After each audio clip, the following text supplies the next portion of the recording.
రాకుండా ఉంటుంది. ఇంకా కేసీఆర్ మాటే గుండె ధైర్యం, గులాబీ జెండనే తెలంగాణకు భరోసా అంటున్న కేటీఆర్. ఇంకా ఆయన ప్రసంగం వినేందుకు ప్రజల ఆరాటం. మహాసభకు స్వచ్ఛందంగా వస్తామని అంటున్నారు.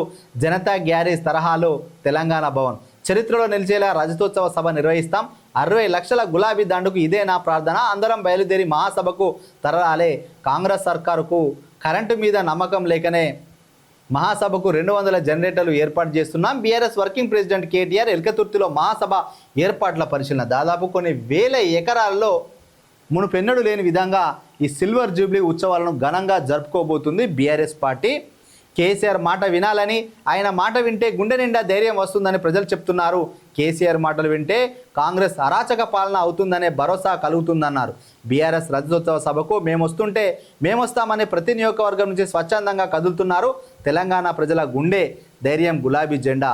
రాష్ట్రంలో ఏ వర్గం వారికి కష్టం వచ్చినా అందరూ తెలంగాణ భవన్ వైపే వస్తున్నారంటే తెలంగాణ భవన్ అనేది జనతా గ్యారేజ్ లాంటిదని కేటీఆర్ అంటున్నారు. ఆర్టీసీ కార్మికులారా రజతోత్సవ సభకు కదలరండి. బీఆర్ఎస్తోనే తెలంగాణ సాధ్యమైంది. కష్టాల్లో ఉన్న ఆర్టీసీని ఆదుకున్నది కేసీఆరే. సంస్థ చరిత్రలోనే 44% ఫిట్మెంట్ ఇచ్చిన ఘనత ముమ్మాటికి ఆయనదే. బూటకపు మాటలతో కాంగ్రెస్ పబ్బం. ఆర్టీసీ జేఏసీ నాయకుడు థామస్ రెడ్డి. పహల్గామ్లో ఉగ్రదాడి మృతులకు మౌనం పాటించి శ్రద్ధాంజలి ఘటిస్తున్న కేటీఆర్ అంటూ ఇక్కడ చూడండి. ఇంకా 14 సంవత్సరాలు ఉద్యమ పార్టీగా ఉన్న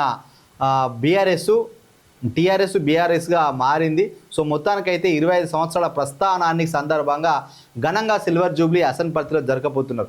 10 ఏళ్ళు అధికార పార్టీగా, 16 నెలలు ప్రతిపక్ష పార్టీగా ప్రజలు ఏ బాధ్యత ఇస్తే ఆ బాధ్యతను అద్భుతంగా నిర్వహిస్తూ తెలంగాణ ప్రజల గొంతుకగా బీఆర్ఎస్ దేశవ్యాప్తంగా గుర్తింపు తెచ్చుకున్నదని వివరించారు. హన్మకొండ జిల్లా ఎలకతుర్తిలో ఈ నెల 27న నిర్వహించిన పార్టీ రజతోత్సవ మహాసభ ఏర్పాట్లను కేటీఆర్ బుధవారం మధ్యాహ్నం మండు టెండర్లో పరిశీలించారు. రజతోత్సవ మహాసభ ప్రాంగణం, వేదిక, పార్కింగు, వైద్య సేవలు, తాగునీరు, ఎన్ని వసతుల పనులను పర్యవేక్షించారు. అనంతరం ఉమ్మడి వరంగల్ జిల్లా నాయకులతో ముచ్చటించారంట. సో పార్కింగ్కే 1000 ఎకరాలు ఏర్పాటు చేస్తున్నారు. కరెంటు ప్రాబ్లం ఉంటుందని 200 జనరేటర్లను పెట్టుకుంటున్నారు. సో 60 లక్షల గులాబీ సైన్యం తరలాలి. కనీసం సభా ప్రాంగణంలో ఒక 10 నుంచి 20 లక్షల మంది ఉండాలి. 2000 మంది వాలంటీర్లు పెడుతున్నారు. 10 లక్షల ఈ యొక్క వాటర్ ప్యాకెట్లు కానీ, 10 లక్షల ఏదైతే మిల్క్ సంబంధించి బటర్ మిల్క్ అట్లాంటివన్నీ ఇక్కడ ప్రొవైడ్ చేస్తున్నామని చెప్తున్నారు. వచ్చిన వాళ్ళందరికీ బస్సుల్లోనే వాళ్లకు ఆహారానికి సంబంధించిన పొట్లాలు ఇస్తూ అందరూ స్వచ్ఛందంగా తరలే విధంగా ఆర్టీసీ కూడా సపోర్ట్ చేయాలని ఇక్కడ కేటీఆర్ అంటున్న సందర్భం.